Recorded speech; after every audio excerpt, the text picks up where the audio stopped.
The last question was asked for the first time, half in jest, on May 21st, 2061, at a time when humanity first stepped into the light.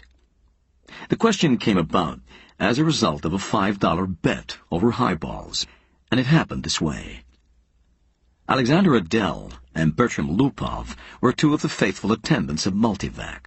As well as any human beings could, they knew what lay behind the cold, clicking, flashing face, miles and miles of face, of that giant computer. Multivac was self-adjusting and self-correcting. It had to be, for nothing human could adjust and correct it quickly enough or even adequately enough. So Adel and Lupov attended the monstrous giant only lightly and superficially. They fed it data, they adjusted questions to its needs, and they translated the answers that were issued. For decades, Multivac had helped design the ships and plot the trajectories that enabled man to reach the Moon, Mars, and Venus, but past that, Earth's poor resources could not support the ships. Too much energy was needed for the long trips. Earth exploited its coal and uranium with increasing efficiency, but there was only so much of both. But slowly, Multivac learned enough to answer deeper questions more fundamentally, and on May 14, 2061, what had been theory became fact. The energy of the sun was stored, converted, and utilized directly on a planet-wide scale. All Earth turned off its burning coal, its fissioning uranium, and flipped the switch that connected all of it to a small station 1 mile in diameter, circling the Earth at half the distance of the Moon. All Earth ran by invisible beams of sun power. 7 days had not sufficed to dim the glory of it, and Adel and Lupov finally managed to escape from the public functions and to meet in quiet, where no one would think of looking for them, in the deserted underground chambers where portions of the mighty buried body of Multivac showed. They'd brought a bottle with them, and their only concern at the moment was to relax in the company of each other and the bottle. "It's amazing when you think of it," said Adel. His broad face had lines of weariness in it, and he stirred his drink slowly with a glass rod, watching the cubes of ice slur clumsily about. "All the energy we could ever use, forever and forever and forever. Huh." Lupov cocked his head sideways. He had a trick of doing that when he wanted to be contrary, and he wanted to be contrary now. "Not forever," he said. "Oh, hell, just about forever, till the sun runs down, Bert." "That's not forever." "All right, then. Billions and billions of years, 10 billion maybe. You satisfied?" Lupov put his fingers through his thinning hair, as though to reassure himself that some was still left, and he sipped gently at his own drink. 10 billion years isn't forever." "Well, it'll last our time, won't it?" "So would the coal and the uranium." "All right. But now we can hook up each individual spaceship to the solar station, and it can go to Pluto and back 1,000,000 times without ever having to worry about fuel. You can't do that on coal and uranium. Ask Multivac if you don't believe me." "I don't have to ask Multivac. I know that." "Then stop running down what Multivac's done for us," said Adel, blazing up. "It did all right." "Who says it didn't? What I say is that the sun won't last forever. We're safe for 10 billion years, but then what?" Lupov pointed a slightly shaky finger at the other. "And don't say that we'll switch to another sun." There was silence for a while. Adel put his glass to his lips only occasionally, and Lupov's eyes slowly closed. They rested. Then Lupov's eyes snapped open. "You're thinking we'll switch to another sun when ours is done? Huh? Aren't you?" "I'm not thinking." "Sure you are. You're weak on logic. That's the trouble with you. You're like the guy in the story who was caught in a sudden shower and ran to a grove of trees and got under one. Oh, he wasn't worried, you see, because he figured that when one tree got wet through, he would just get under another one." "I get it," said Adele. "Don't shout. When the sun is done, the other stars will be gone too." "Damn right they will," muttered Lupov. "It all had a beginning in the original cosmic explosion, whatever that was. And it'll all have an end when all the stars run down. Some run down faster than the others. The giants won't last 100 billion years. The sun will last 10 billion years, and maybe the dwarfs will last 200 billion for all the good they are. But just give us 1 trillion years, and everything will be dark. Entropy has to increase to a maximum. That's all. I know all about entropy, said Adele, standing on his dignity. The hell you do. I know as much as you. Then you know everything's got to run down someday. It was Adele's turn to be contrary. Maybe we can build things up again someday, he said. Never. Why not? Someday. Never. Ask Multivac. You ask Multivac. I dare you. $5 says it can't be done. Adele was just drunk enough to try, just sober enough to be able to phrase the necessary symbols and operations into a question which, in words, might have corresponded to this. Will mankind one day, without the net expenditure of energy, be able to restore the sun to its full youthfulness even after it had died of old age? Multivac fell dead and silent. The slow flashing of lights ceased, the distant sounds of clicking relays ended. And then, just as the frightened technicians felt that they could hold their breath no longer, there was a sudden springing to life of the teletype attached to that portion of Multivac. 5 words were printed. Insufficient data for meaningful answer? No bet, whispered Lupov.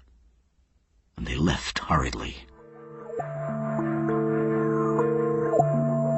Jared, Geraldine, and Jaredette 1 and 2 watched the starry picture in the visiplate change as the passage through hyperspace was completed in its non-time lapse.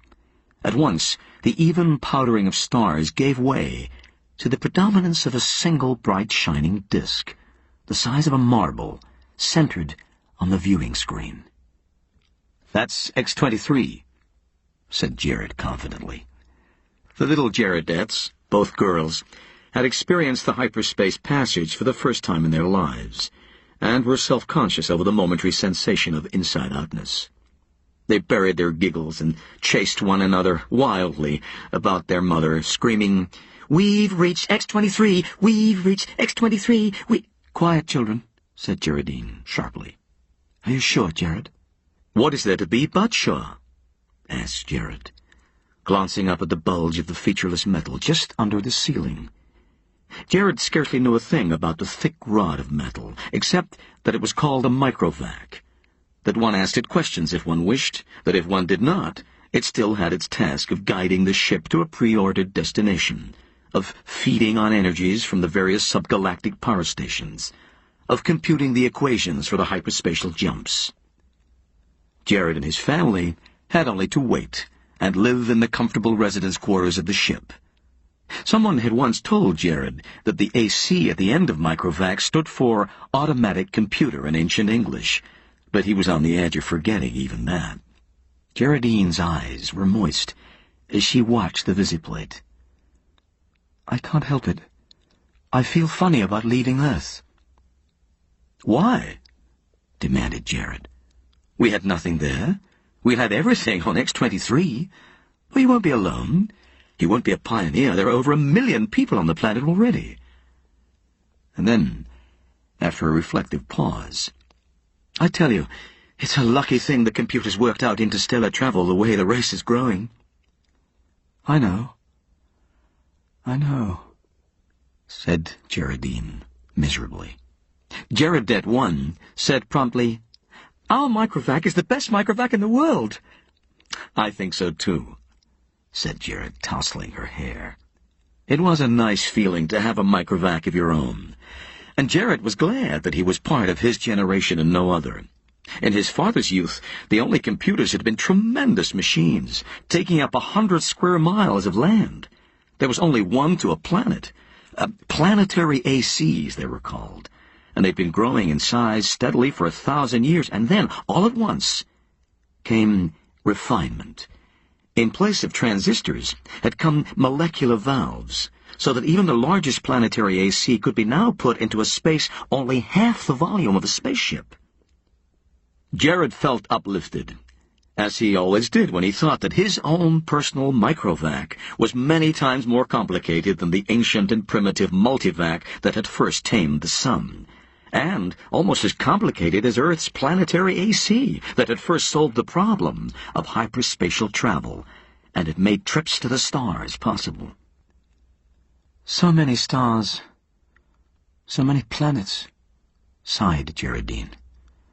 I suppose families will be going out to new planets forever the way we are now.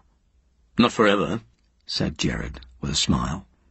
It will all stop someday, but not for billions of years. Even the stars run down, you know. Entropy must increase. What's entropy, Daddy? Shrilled Jaredette, too. Entropy, little sweet, is just a word which means the amount of running down of the universe. Everything runs down, you know, like your walkie-talkie robot. Remember? Can't you just put in a new power unit, like with my robot? Well, in the universe, the stars are the power units, and once they're gone, there are no more power units. Jaredette 1 at once set up a howl. Oh, don't let them, Daddy! Don't let the stars run down! Now look what you've done, whispered Geraldine, exasperated. How was I to know it would frighten them? Gerard whispered back. Ask the microvac, wailed Jaredette 1. Ask him how to turn the stars on again. Go ahead, said Geraldine. It will quieten them down. Jared shrugged. No, I'll ask Microvac. Oh, don't worry, he'll tell us. He asked the Microvac, adding quickly, print the answer. Jared cupped the strip of the thin cellufilm and said cheerfully, See now, the Microvac says it'll take care of everything when the time comes, so don't worry. Geraldine said, And now, children, it's time for bed. We'll be in our new home soon. Jared read the words on the cellufilm again before destroying it. Insufficient data for meaningful answer. VJ-23X of Lameth stared into the black depths of the three-dimensional small-scale map of the galaxy and said, Are we ridiculous, I wonder, in being so concerned about the matter? MQ-17J of Nikron shook his head. I think not. You know the galaxy will be filled in 5 years at the present rate of expansion. Both seemed in their early 20s. Both were tall and perfectly formed. Still, said VJ-23X, I hesitate to submit a pessimistic report to the Galactic Council. I wouldn't consider any other kind of report. Stir them up a bit. VJ-23X sighed. Space is infinite. 100 billion galaxies are there for the taking. 100 billion is not infinite. It's getting less infinite all the time. Consider, 20,000 years ago, mankind first solved the problem of utilizing stellar energy, and a few centuries later, interstellar travel became possible. It took mankind 1,000,000 years to fill one small world, and then only 15,000 years to fill the rest of the galaxy. And now the population doubles every 10 years. VJ-23X interrupted. We can thank immortality for that. The galactic AC has solved many problems for us, but in solving the problem of preventing old age and death, it has undone all its other solutions. Yet, you wouldn't want to abandon life, I suppose?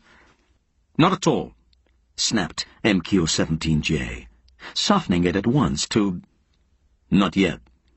I'm by no means old enough. How old are you? 223. And you? I'm still under 200. But to get back to my point, population doubles every 10 years. Once this galaxy is filled, we'll have filled another in 10 years. Another 10 years and we'll have filled 2 more. In 10,000 years, the entire known universe. And then what? VJ-23X said, As a side issue, there's a problem of transportation. I wonder how many sun power units it'll take to move galaxies of individuals from one galaxy to the next. It's a very good point. Already mankind consumes 2 sun power units per year. Most of it's wasted. After all, our own galaxy alone pours out 1,000 sun power units a year, and we only use 2 of those. Granted. But even with 100% efficiency, we only stave off the end. Our energy requirements are going up in a geometric progression, even faster than our population. We'll run out of energy even sooner than we run out of galaxies. Well, there may be some way to reverse entropy. We ought to ask the galactic AC. VJ23X was not really serious, but MQ17J pulled out his AC contact from his pocket and placed it on the table before him. "I've half a mind to," he said. "It's something the human race will have to face someday." He stared somberly at his small AC contact. It was only 2 inches cubed and nothing in itself, but it was connected through hyperspace with the great galactic AC that served all mankind. MQ17J paused to wonder if someday, in his immortal life, he would get to see the galactic AC. He asked suddenly of his AC contact, "Can entropy ever be reversed?" VJ23X looked startled and said at once, "Oh, I say, I didn't really mean to have you ask that." "Why not?" "We both know entropy can't be reversed. You can't turn smoke and ash back into a tree." "Do you have trees on your world?" asked MQ17J. The sound of the galactic AC startled them into silence. Its voice came, thin and beautiful, out of the small AC contact on the desk. It said, "There is insufficient data for a meaningful answer?" VJ23X said, "See?" Z-Prime's mind spanned the new galaxy with a faint interest in the countless twists of stars that powdered it. He had never seen this one before. Would he ever see them all? So many of them, each with its load of humanity, but a load that was almost a dead weight. More and more, the real essence of men was to be found out here, in space. Minds, not bodies. The immortal bodies remained back on the planets, in suspension over the eons. Sometimes they roused for material activity, but that was growing rarer. Few new individuals were coming into existence, but what matter? There was little room in the universe for new individuals. Z-Prime was roused out of his reverie upon coming across the wispy tendrils of another mind. "I am Z-Prime," he said. "And you?" "I am D-1. Your galaxy?" "Well, we call it only the galaxy. And you?" "We call ours the same. All men call their galaxy and nothing more." "True, since all galaxies are the same." "Not all galaxies. On one particular galaxy, the race of man must have originated." And Z-Prime said, "On which one?" "I cannot say. The universal AC would know." "Shall we ask him?" "I am suddenly curious." Z-Prime's perceptions broadened until the galaxies themselves shrank and became a new, more diffuse powdering on a much larger background. So many hundreds of billions of them, all with their immortal beings, all carrying their load of intelligences with minds that drifted freely through space. And yet one of them was unique among them all. One of them had in its vague and distant past a period when it was the only galaxy populated by man. Z-Prime was consumed with curiosity to see this galaxy, and he called out, "Universal AC! On which galaxy did mankind originate?" The Universal AC heard, for on every world and throughout space it had its receptors ready, and each receptor led through hyperspace to some unknown point where the Universal AC kept itself aloof. The day had long since passed, Z-Prime knew, when any man had any part of the making of a Universal AC. Each Universal AC designed and constructed its successor, in which its own store of data and individuality would be submerged. The Universal AC interrupted Z-Prime's wandering thoughts, not with words, but with guidance. Z-Prime's mentality was guided into the dim sea of galaxies, and one in particular, enlarged into stars. A thought came, infinitely distant, but infinitely clear. This is the original galaxy of man. But it was the same, after all. The same as any other. And Z Prime stifled his disappointment. D sub 1, whose mind had accompanied the other, said suddenly, "And is one of these stars the original star of man?" The Universal AC said, "Man's original star has gone nova. It is a white dwarf." "Did the men upon it die?" asked Z Prime, startled and without thinking. The Universal AC said, "A new world, as in such cases, was constructed for their physical bodies in time?" "Yes, of course," said Z Prime. But a sense of loss overwhelmed him, even so. His mind released its hold on the original galaxy of man. He never wanted to see it again. D sub 1 said, "What is wrong?" "The stars are dying. The original star is dead." "They must all die. Why not?" "But when all energy is gone, our bodies will finally die, and you and I with them." "It will take billions of years." "I do not wish it to happen even after billions of years. Universal AC, how may stars be kept from dying?" And the Universal AC answered, "There is as yet insufficient data for a meaningful answer." Z Prime's thoughts fled back to his own galaxy. He gave no further thought to D sub 1, whose body might be waiting on a galaxy 1,000,000,000,000 light-years away, or on the star next to Z Prime's own. It didn't matter. Unhappily, Z Prime began collecting interstellar hydrogen out of which to build a small star of his own. If the stars must someday die, at least some could yet be built. Man considered with himself, for in a way man mentally was one. He consisted of 1,000,000,000,000,000,000,000,000 ageless bodies, each in its place, each resting quiet and incorruptible, each cared for by perfect automatons, equally incorruptible, while the minds of all the bodies freely melted one into the other, indistinguishable. Man said, "The universe is dying." Man looked about the dimming galaxies. Almost all the stars were white dwarfs. They were fading to the end. And new stars had been built of the dust between the stars, some by natural processes, some by man himself, and those were going, too. White dwarfs might yet be crashed together, and of the mighty forces so released, new stars built. But only one star for every 1,000 white dwarfs destroyed, and those would come to an end, too.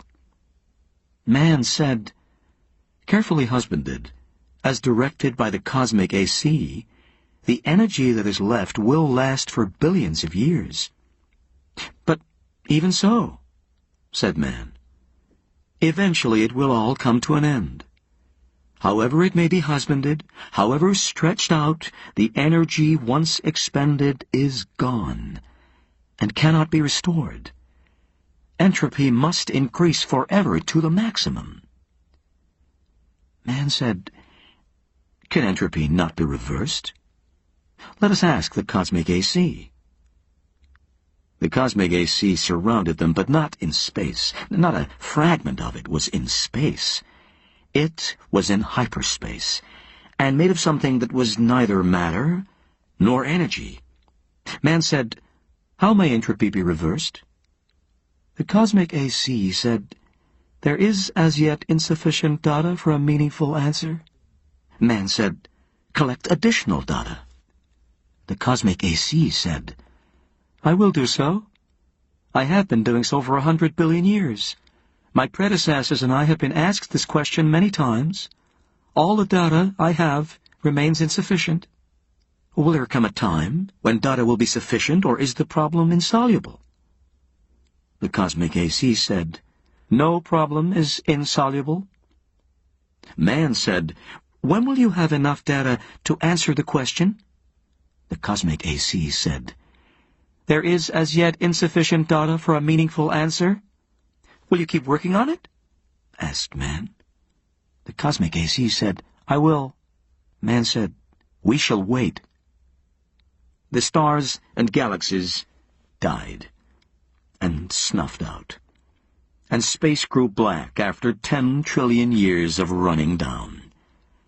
One by one, man fused with AC, each physical body losing its mental identity in a manner that was somehow not a loss, but a gain. Man's last mind paused before fusion, looking over a space that included nothing but the dregs of one last dark star, and nothing besides but incredibly thin matter, agitated randomly by the tag ends of heat wearing out asymptotically to the absolute zero. Man said, AC, is this the end? Can this chaos not be reversed into the universe once more? Can that not be done? AC said, There is as yet insufficient data for a meaningful answer. Man's last mind fused.